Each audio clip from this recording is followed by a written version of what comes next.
Antony Davis had 24 points and 15 rebounds in the Lakers' OT win last night. AD also had 3 blocks, committed a really costly foul that sent the game to overtime right there. Shannon, did you see enough from AD last night to give you hope for a deep Lakers playoff run? Skip, he gave me 24 and 15. He had 5 more offensive rebounds than the entire Timberwolves staff. I'm not worried about Antony Davis. I'm not worried about LeBron. Both of those guys, Skip, in the playoff, their playoff career averages are top 10 in NBA history. You're not beating Memphis if D'Lo gives you 2, if Vanderbilt gives you 0, Malik Beasley gives you 5. Because, Skip, normally role players play better where? At home. Yeah. Your first 2 games are on the road. Mm-hmm. So they're going to need to contribute more than what they gave you. If AD gives me 24 and 15, I can live with that. If he going to play defense like he played, challenge a lot of stuff at the rim. A lot of guys made some stuff over the top of him, Skip, but he challenged it. If he's going to challenge, give me 2-3 blocks a night, give me 24 and 15, I'll live with that. LeBron's going to do what LeBron does. But I need D'Lo to give me, he can't give me 2. Give me your average. Give me your average, I live with that. Vanderbilt, give me 6. Play out lights out defense. Yep. Beasley, can you hit me, give me 3, at least 3 threes a game? He made one big one last night. Did a little shimmy shake with it. Mm-hmm. Yep. I guess he shimmied and none of the rest of them get in the basket. Okay, the most shocking stat of the night you just hit and ran on. But we just raved previously on the show about Clint Capella getting 8 offensive rebounds against the Miami Heat of no rings, no rebounds, Pat Riley fame. Right. Anthony Davis had 9 offensive boards last night. It's impossibly great because I thought Capella's 8 were impossibly great, and he one-upped him. It came and it went under the radar, but that's significant. Now, if Gobert had played, would he have gotten 9? Probably not. It's rare, Skip. You see somebody have more offensive rebounds than defensive rebounds. By 3, he was 9 to 6 offensive to defense. Yeah. It's hard to do. It is. But that showed me he wanted locked in, man. That showed me he was ready to, he was raring to go. And you said he came out and set an early tone in that game. All day. It didn't manifest immediately on the scoreboard because they were making threes that he can't defend. Okay? He can't defend that. He can't rebound that. No, he cannot. But to your point, it was actually a pretty quiet, when I really look at it and back off from it, it was a pretty quiet 24 and 15 because LeBron seemed like most of the show for 3 quarters, and then Schroeder was mostly the show late in the game, and AD just felt like he was going along for the ride. Well, wait a second. If you block 3 shots, you're not going along for the ride. Yeah, and he changed, I don't know, 4 or 5 other ones. But Skip, you remember Hachimura hit that big 3 in OT? It's huge. Hachimura is a good player. I'm not saying he's a life he got to get a little bit more elevation on that shot, Skip. He shoots it flat. Okay, well, they've been working hard with it. Okay, and it looks better than it looked when he first got here. Okay. I just think you have a lot of nice pieces. Like Lonnie Walker. When is he going to get to play? Is he hurt? He's in the house right now. Maybe he is. In the house right now. Doghouse. The doghouse. Yeah, that's where he at. All right. But I mean, like you said, Skip, there's only so many minutes, and you don't expand your bench in the playoffs. No, you shrink it.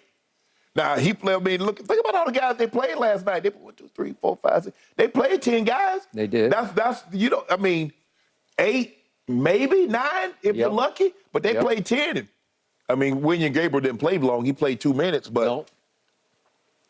Okay. So my point is, I really liked very quietly the way AD played last night because that was all day. That wasn't always disappointing.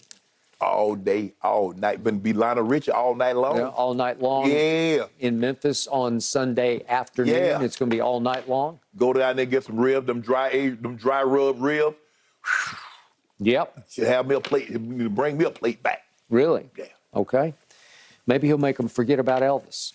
They forget about it. No. Not in Memphis. No. We might tour great Guys, plan. back to my favorite topic of the day.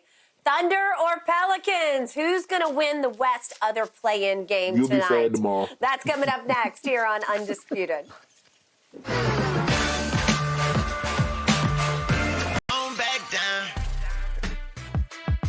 Heading into the playoffs, Draymond Green gave the rest of the league a warning before signing off on his latest podcast. Oh, Draymond, Green said, quote, and by the way, before we get out of here, don't let us win another bleeping championship. Woo, big words. Shannon, are the Warriors going to be able to back Draymond up on this? I don't think it's going to happen this year. So I'm just going to speak to this year. I don't know what's going to happen, Skip, next year, the year after, the year after that. Let's just speak the specifics about this year. I don't think it's happening this year. Not with 11-30 record at home. You have the third best record in the NBA 11-30 on the road. Yes. You have the third best record on the at home. Yes, you do. But you went 11-30. Mm-hmm. That's fourth worst in the NBA. Okay. That's the worst road record by any defending NBA champ in the history. So I don't think we're going to have to worry about that, Draymond. Yes, I understand you got all your pieces back and you look good the last couple of games. You blew out Portland when they had Bill Walton playing and Lionel Hollins. Because I couldn't tell you, the only person I really knew was Shaden Sharp, and that's what I've heard him. But everybody I like his last name. Yeah, you know, that might be my little cool or something. Yeah. He got a good name. So they're not winning the championship this year. The teams are just too good. I don't believe they're coming out of the West. And if there's some, by hook or crook, some fortune, they do get out of the West, I don't believe they can beat Milwaukee or Boston this year in a 7-game series. Okay. So I don't think we're going to have to worry about that, Draymond, this year. I'm not talking about any other year. I'm talking about this year. All right. Now we're back to Charles Barkley's point about can you flip the switch? Well, it applies to this team because nothing really changed at the trade deadline for Golden State. No. They are who they were. Right. They might get Andrew Wiggins They back. got GP the second. Back. Okay. All right. Got it. I keep trying to make a case for Sacramento. You and I both agree. Game 1 is so dangerous for Sacramento because all the pressure is on them because Golden State lost 30 road games. Yes. And everybody's saying, well, and yet, this is before the show. I don't know if this changed in the last hour or so, but Sacramento is a 1-point favorite in Game 1 at home. Okay. It's a start. Okay, it's a start. But I'm going to remind everybody, let's flip the script. Okay. I just realized that Sacramento on the road went 25-16. That's the best road record in the West. That's the second best to Milwaukee in the whole league. Wow. Well, that's pretty great. That is. You got to give them credit for that. Right. Have they quite arrived yet, emotionally, psychologically, maturity-wise? Well, we know why that road record, Skip, because in clutch situation, they're going to put the ball in De'Aaron Fox's hand. And more times than not, he's going to deliver. What does he do to the Lakers at the crypt? It's did like clockwork. Yeah, I mean, you just give it to that little man, and he just nails jumpers, like mid-range jumpers. He's unbelievably good. So I keep reading stories, blogs, analyses about does Sacramento have a chance? They're the 3 seed versus the 6 seed. Right. Like everything seems upside down. You don't get the 3 seed on accident. It's too many games played. Over 82 games, you are what you are. Mike Brown's a good basketball coach because I've seen him do it before. Maybe it's because he had LeBron James, but you know what? He should be coach of the year, too. Okay. Well, you could certainly make the case, and I would co-sign on that case. But the point is, who's number 1 in the NBA at offensive efficiency? Not Steph's team. It's Sacramento. De'Aaron Fox's team. They're number 1 in offensive efficiency. So, like you, I've been saying, but it's Golden State. Yeah, it scares me. If Golden State goes in there and embarrasses them in Game 1, would they get off to the wrong start? Because the pressure is so on the home team. They're saying the ticket prices are the highest ever. Yeah. Okay, well, they should be, because this is a big deal, because you got the defending champs in your building, and it's a little bit of a rivalry because it's not, what is it, like hour and a half drive? Yeah. Okay, so you're kind of like, you're almost Northern California rivals. Right. Okay, so.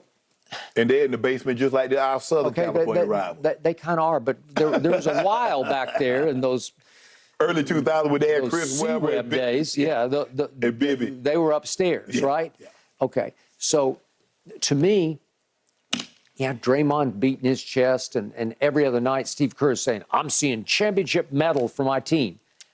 I couldn't tell. Because you can't lose 30 road games and flip that switch back. Yeah. Something has been wrong with Golden State, and and I know where it started. They fell to 17th in defensive efficiency. 17th? Okay, so you're the 17th best defense versus the first best offense.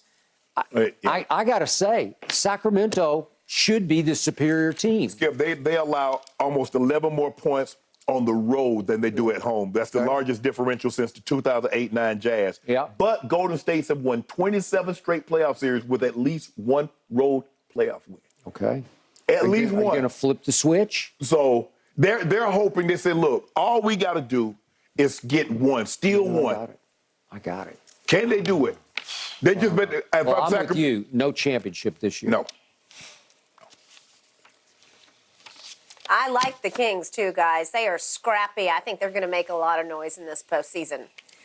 All right, gentlemen, last night, Anthony Davis, did he look like he can bring the Lakers all the way to the finals? Let's debate up next.